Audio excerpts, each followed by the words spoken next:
सर्दी के मौसम में ठंड लगना तो नॉर्मल सी बात है, लेकिन अगर आपको दूसरों के मुकाबले हर वक्त ठंड बहुत ज्यादा लगती है, हाथ पैर रजाई में भी ठंडे रहते हैं या फिर ठंड आपसे बर्दाश्त नहीं होती, तो ये आपकी बॉडी के अंदर किसी कमी की वजह से हो सकता है। अक्सर माना जाता है कि जो लोग शारीरिक रूप से कमजोर होते हैं उन्हें ज्यादा ठंड लगती है, और लेकिन क्या आपको पता है कि दोस्तों शारीरिक कमजोरी तो इसका सबसे छोटा कारण है। असल कारण तो कुछ और ही है और आपके अंदर बहुत कुछ छुपा हुआ है। तो आज हम 3 ऐसे कारण जानेंगे जो आपको जरूरत से ज्यादा ठंड लगने के सबसे बड़ी रेस्पॉन्सिबल फैक्टर्स होते हैं। साथ ही हम ये भी जानेंगे कि इन कारणों को कैसे पहचाना जाए और इन्हें दूर करने के लिए कौन कौन से स्टेप्स उठाए जाएं। और हाँ, वीडियो को पूरा एंड तक बिना स्किप किए जरूर देखिएगा दोस्तों। तीसरा कारण बिल्कुल भी मिस मत करना, क्योंकि सबसे ज्यादा कॉमन और पहला रीजन है शरीर में आयरन की कमी। दोस्तों, आयरन एक बहुत ही जरूरी मिनरल्स है जो कि हमारे ब्लड में हीमोग्लोबिन के लेवल को मेंटेन करता है, और बॉडी में आयरन की कमी जो होती है तो हीमोग्लोबिन कम हो जाता है, जिससे ब्लड के जरिए होने वाली ऑक्सीजन सप्लाई जो हमारी पूरी बॉडी के अंदर वो कम हो जाती है, और इसकी वजह से एनर्जी घटने लगती है और बॉडी में आपके हाथ पैर ठंडे रहने लगते हैं, और ओवरऑल बॉडी में जो हीट जो प्रोडक्शन कैपेसिटी है वो कम हो जाती है, क्योंकि इसका जो मेटाबॉलिज्म शुरू हो जाता है, और इसी वजह से आपको सर्दी दूसरे के मुकाबले ज्यादा लगने लग जाती है। तो दोस्तों, ब्लड हमारी बॉडी में हीट बनाए रखने के लिए बहुत जरूरी होता है। आपने अक्सर महसूस किया होगा जब हम कुछ भी काम नहीं कर रहे हैं और रजाई में लेटे होते हैं तो हमें ज्यादा ठंड लगती है, लेकिन जब हम उठ जाते हैं, चलने फिरने लगते हैं या फिर कोई फिजिकली एक्टिविटी करते हैं तो ठंड का एहसास अपने आप कम हो जाता है, बॉडी गर्म हो जाती है। ऐसा इसलिए होता है क्योंकि चलने फिरने से बॉडी में खून का दौरान तेज हो जाता है, जिससे बॉडी में गर्मी आ जाती है। इसलिए जिन लोगों में खून की कमी होती है उन्हें ठंड दूसरों के मुकाबले ज्यादा लगती है। वैसे ज्यादा ठंड लगने के साथ साथ आयरन डेफिशिएंसी से हर समय थकान, चेहरे पे के ऊपर पीलापन, सांस फूलने जैसी प्रॉब्लम्स भी हो सकती है। तो अगर आप इस तरह के लक्षण को आपके शरीर के अंदर दिखाई दे रहे हैं तो समझ जाइएगा दोस्तों कि आयरन डेफिशिएंसी के कारण हो रहा है। आयरन डेफिशिएंसी को दूर करने के लिए अपनी डाइट में आयरन रिच फूड्स को शामिल करना पड़ेगा, जैसे कि दोस्तों पालक, चने, गुड़, खजूर। और अगर आप मीट खाते हैं तो दोस्तों रेड मीट भी इनमें से बात नहीं बनती है, तो आप आयरन की टैबलेट्स या फिर सिरप भी अपने डॉक्टर से कंसल्ट करके ले सकते हैं।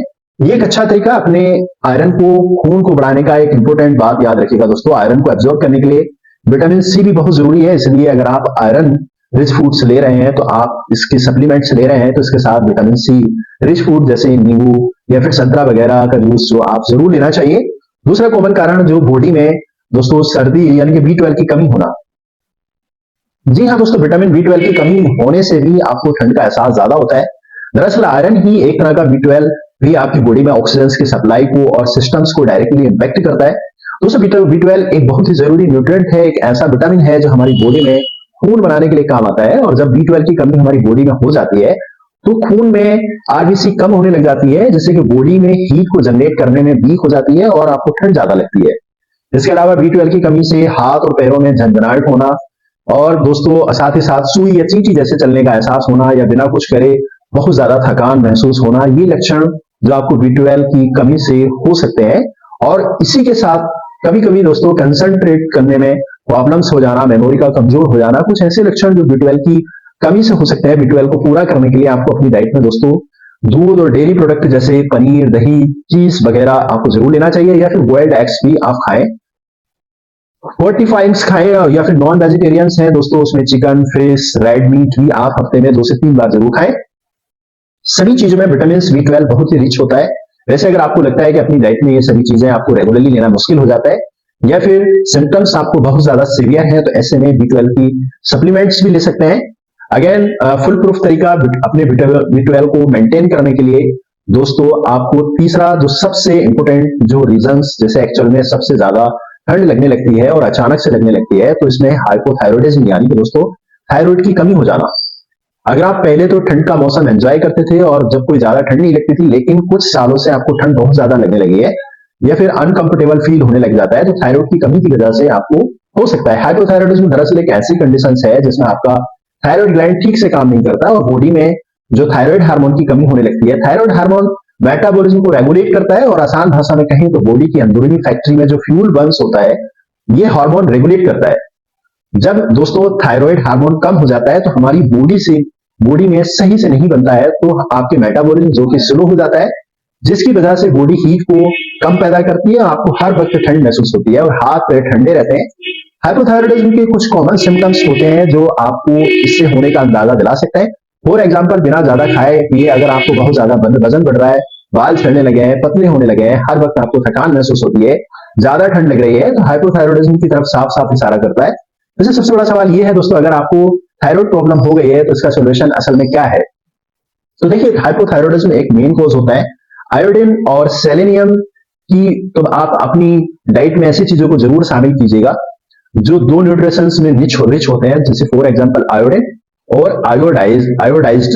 दोस्तों, सॉल्ट, मछली और डेयरी प्रोडक्ट जैसे दही, पनीर, या फिर सेलेनियम के लिए आप दोस्तों brown nuts, sunflower seeds, call grace, ये या ज्वार, बाजरा, इनसे बनी रोटियां खा सकते हैं। सबसे इंपॉर्टेंट बात यह है, मैं भूल गया दोस्तों, थायराइड टैबलेट्स, इसके लिए आपको यूज करना बहुत जरूरी होता है।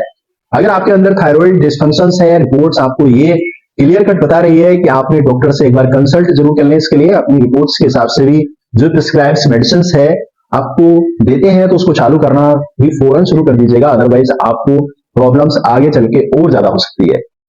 तो दोस्तों, ये 3 मेन रीजंस थे जो आपको ठंड ज्यादा महसूस होने का कारण हो सकते हैं। अगर आपको लगता है कि बहुत ज्यादा आपको ठंड महसूस हो रही है दोस्तों, तो आपको ठंड की तो जरूरत है, तो आप अपनी डाइट में, लाइफ स्टाइल आपके ऊपर ध्यान देना है। अपने ब्लड टेस्ट जरूर करा लें, अपने दोस्तों आयरन लेवल्स को चेक कराएं और B12 की डेफिशिएंसी का लेवल चेक कराएं, थायराइड हार्मोन का भी टेस्ट जरूर करा लें।